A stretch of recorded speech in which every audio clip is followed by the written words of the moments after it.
Shalom.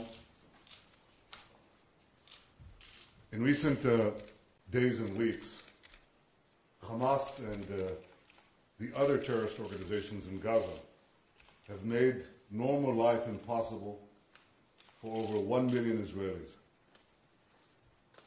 No government would tolerate a situation where nearly a fifth of its people live under a constant barrage of rockets and missile fire. And Israel will not tolerate this situation. This is why my government has instructed the Israeli Defense Forces to conduct surgical strikes against the terrorist infrastructure in Gaza. And this is why Israel will continue to take whatever action is necessary to defend our people. I want to remind you that 7 years ago, Israel withdrew from every square inch of Gaza.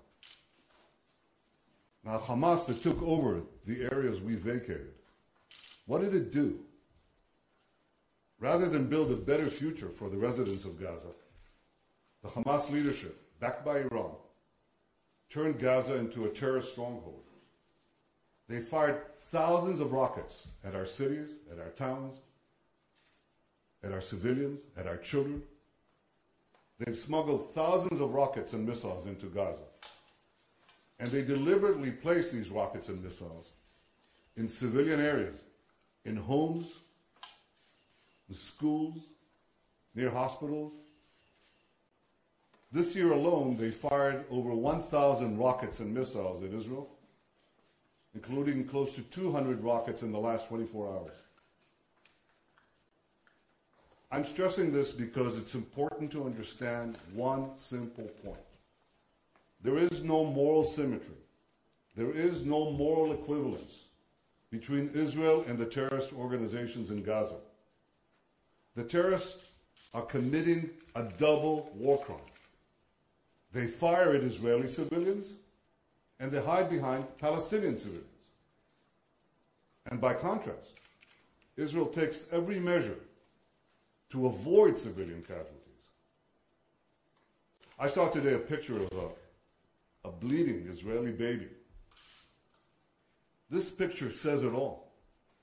Hamas deliberately targets our children, and they deliberately place their rockets next to their children.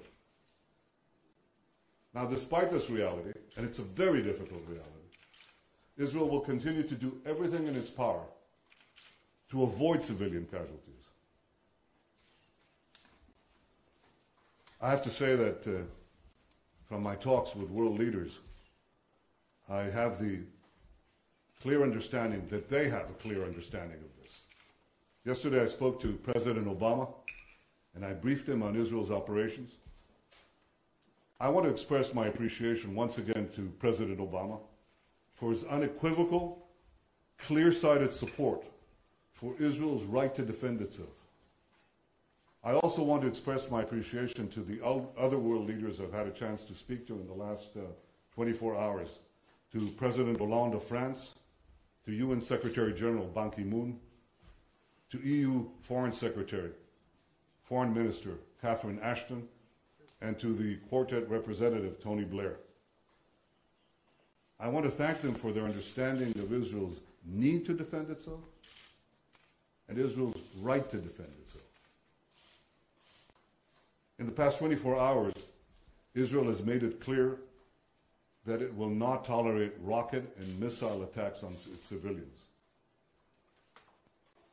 I hope that Hamas and the other terror organizations in Gaza got the message. If not, Israel is prepared to take whatever action is necessary to defend our people.